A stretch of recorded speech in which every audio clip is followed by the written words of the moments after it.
Thank you, Robin, for that kind introduction, and also thank you for all of the incredible hard work you've done to lay the groundwork for that rather simple signature with hopefully profound implications that I did today. I thank you for your leadership on that issue.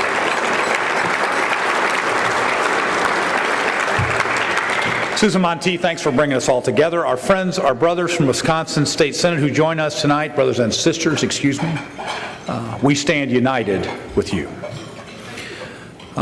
Senator Tester, we welcome you to the Show Me State.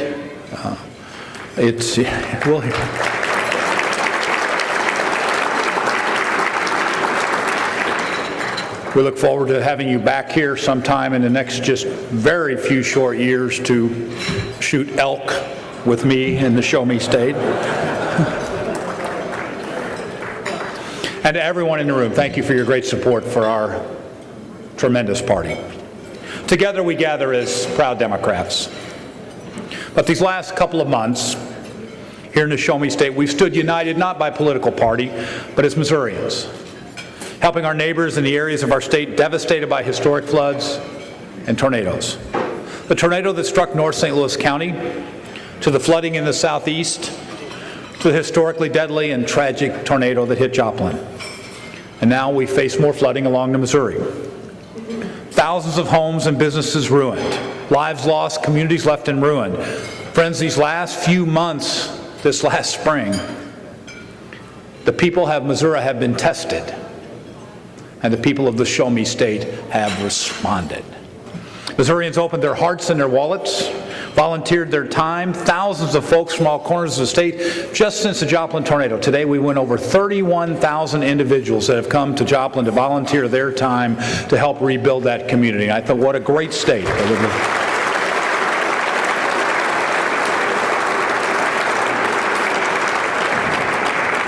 I'm sorry I was a couple of minutes late tonight because I was over at Busch Stadium for a ceremony taking place before the Cardinals-Royals game. As most of you know, the Cardinals and Royals have joined together, teams united to raise money for Joplin and to assist there.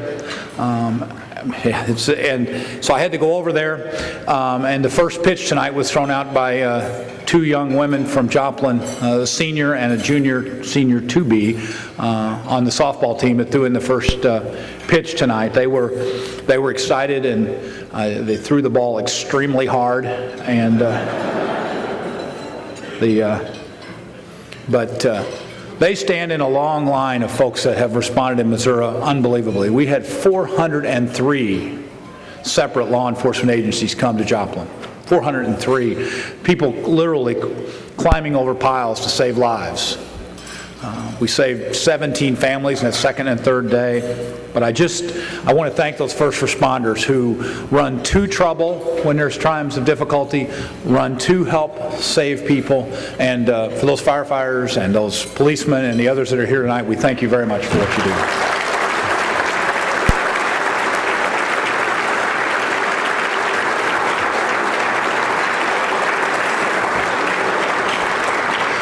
Now, economically, we certainly remain in challenging times, no doubt about it. Too many folks still out of work, too many families struggling to make ends meet, states facing budget crunches.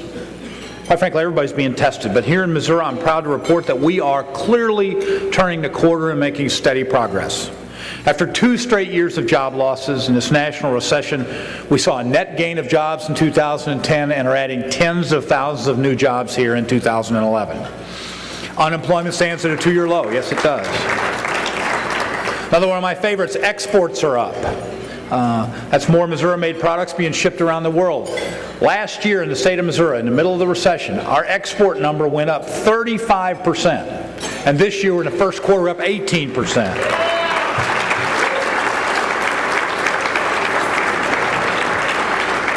That is more made in Missouri products being shipped around the world, and we're going to continue to build, feed, and grow the world right here in the Show Me State.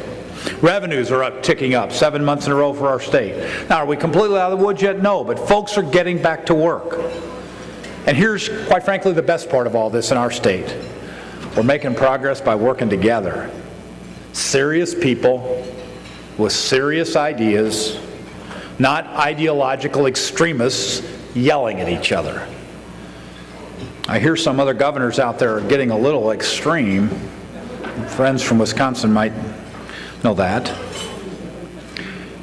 You know, attacking working families doesn't create a single job.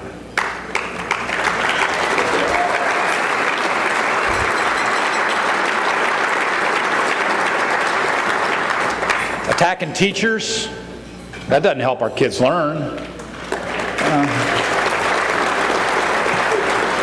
And attacking public employees, that doesn't inspire anyone.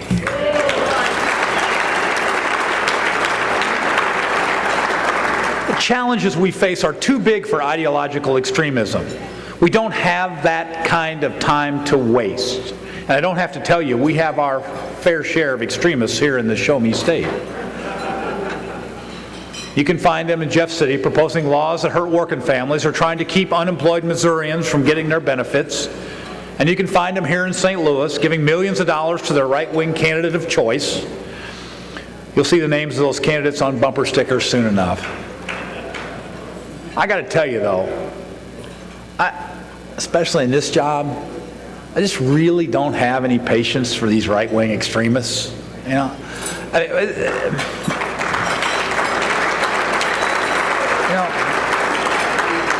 I mean, those folks, they can sit in the bleachers and throw stones if they want, but the people on the playing field will be those interested in solutions for Missouri families, interested in creating jobs, improving our schools, balancing our budgets. And you know something, folks? We saved that Clay Como plant in Kansas City and got a commitment from Ford to build new vehicles right here in the Show Me State. Yeah.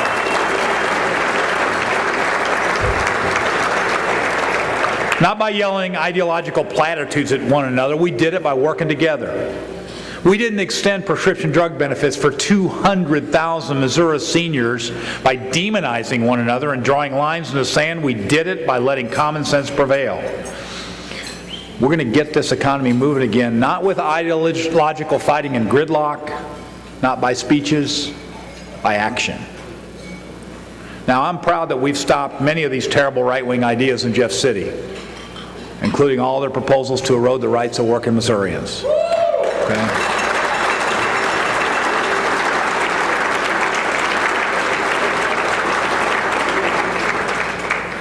They wanted right to work, and we said no.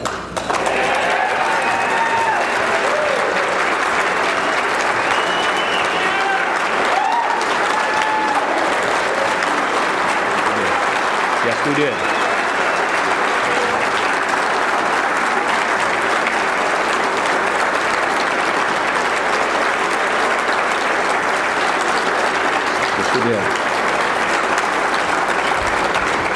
They wanted to turn back the clock on minimum wage, and we said no. And if you can believe it, yeah. I really don't think you're going to build an economy by trying to dive to the bottom and lower the cost of a living adjustment on a minimum wage, folks. I really don't think that's how you build an economy. We want to race to the top, not the bottom. Okay? And if you can believe it, they wanted to roll back child labor safety laws, you know. And, you know, that's just not how we move forward, okay? You know, the thing is, we've got other speakers, but with the list out here, I could go on for some period of time, but you kind of get the drift. After tough times, Missourians can now see a light at the end of the tunnel. Better days ahead, more jobs ahead. They can see better opportunities for their children ahead. And your friends, you know what else they see? This last couple of years have taught us elections matter. Okay? I mean, they just do. I don't think anyone in this room needs convincing. If you elect ideologically extreme candidates, you get ideological extreme government. We won't let it happen here. Not in 2012, not ever.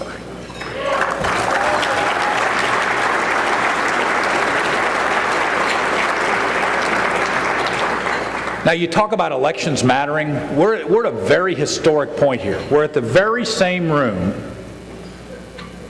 where our senior senator walked in very early in the morning after a very long election day, and almost simultaneously with our keynote speaker, by a combined total of fewer than 40,000 votes, took over the United States Senate.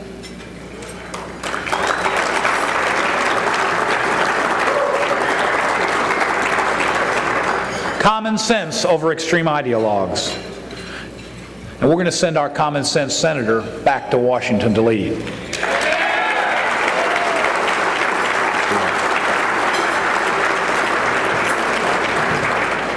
A lot of folks talk a real big game about fiscal responsibility. Claire McCaskill walks the walk. She bet she does. She's a straight talker.